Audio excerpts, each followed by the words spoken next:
How do fish breathe underwater? Fish breathe underwater through their gills, which are specialized respiratory organs that extract oxygen from the water. As water flows over the gills, the fish extract oxygen from the water and release carbon dioxide back into the water. The process of extracting oxygen from water through the gills involves the diffusion of gases across the thin membranes of the gill filaments. The oxygen in the water is transported across these membranes into the bloodstream of the fish, while carbon dioxide is transported out of the bloodstream and into the water. For fishes, the gills play a crucial role in allowing them to survive and thrive in their underwater environment.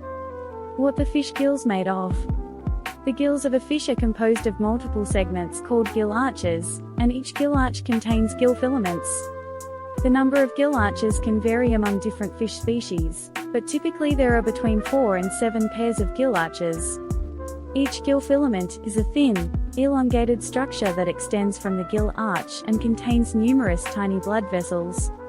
The filaments are covered with a thin layer of tissue called the gill lamella.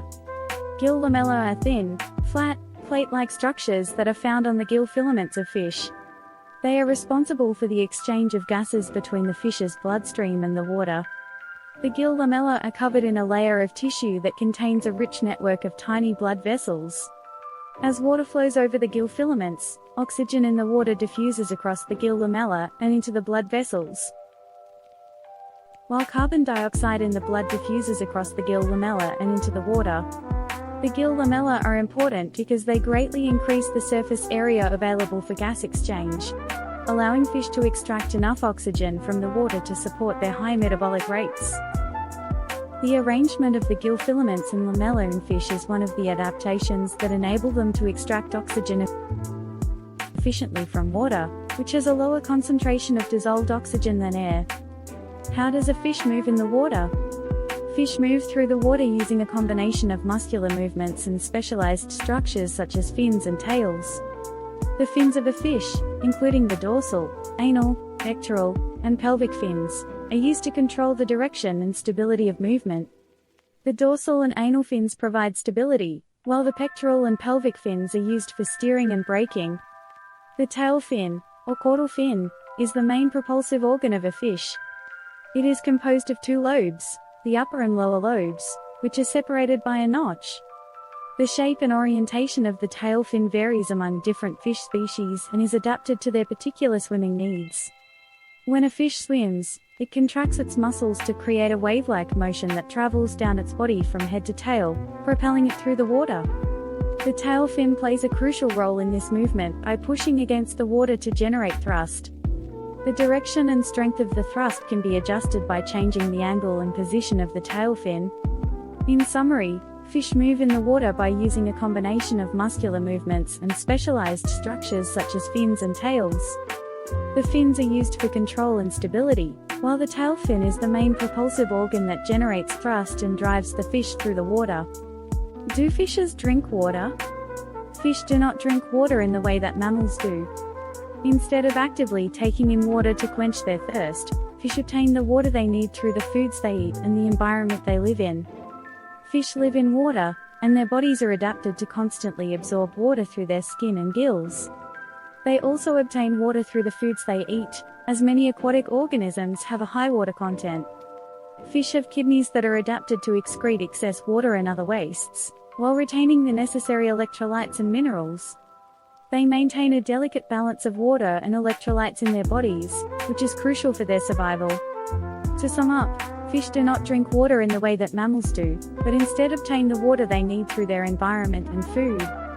Their bodies are adapted to constantly absorb water and excrete excess water and other wastes to maintain the proper balance of fluids and electrolytes.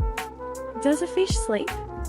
Yes, fish do sleep, but their sleep patterns are different from those of mammals. Fish do not have eyelids, so they cannot close their eyes while sleeping. Instead, they enter a state of rest in which their activity level decreases, their metabolism slows down, and they become less responsive to external stimuli. Some fish, such as sharks, need to keep swimming to breathe, so they have a type of sleep called unihemispheric sleep, where only one hemisphere of their brain sleeps at a time while the other remains active. This allows them to continue swimming and breathing while still getting some rest. Other fish, such as reef fish, may sleep in groups and rest on the bottom or hide in crevices or coral structures. They may also change their color or behavior while sleeping to blend in with their surroundings and avoid predators.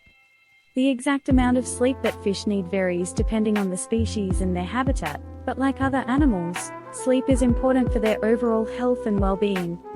Why do fish have strong odor? Fish have a strong odor because of the presence of trimethylamine oxide, TMAO, in their flesh.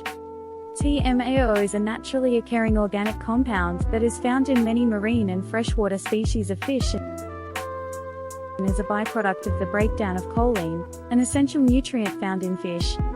When fish are caught and killed, the TMAO in their flesh breaks down into trimethylamine, TMA, which is responsible for the strong, fishy odor. This odor is more pronounced in certain species of fish, such as tuna and salmon, which have higher levels of TMAO in their flesh. In addition, the presence of bacteria and other microorganisms on the surface of fish can also contribute to the development of a strong odor. This is why it is important to store and handle fish properly to prevent the growth of bacteria and minimize the risk of spoilage. While the strong odor of fish may be off-putting to some people, it is a natural characteristic of these animals and is not necessarily an indication of spoilage or contamination. However, if the odor is particularly strong or unpleasant, it may be a sign that the fish is not fresh and should not be consumed. Do fish chew their food? Most fish do not chew their food in the same way that mammals do. Instead, they use their teeth or specialized structures in their mouths to capture and manipulate their prey before swallowing it whole. The teeth of fish are adapted to their diet and feeding habits. For example, carnivorous fish have sharp teeth that are designed to tear flesh, while herbivorous fish have teeth that are better suited for grinding plant material. Once the prey is captured, fish may use their tongue and the muscles of their throat to move the food down their digestive tract. Some species of fish, such as tilapia, have pharyngeal teeth in their throat that are used to further break down their food. While fish do not chew their food in the same way that mammals do, they are still able to effectively digest and obtain nutrients from their food. The type and size of the prey that a fish eats, as well as the structure of its mouth and teeth, are all adaptations that allow it to efficiently capture and consume its food. If you like this video, hit the like button and subscribe to my channel. Thank you for watching.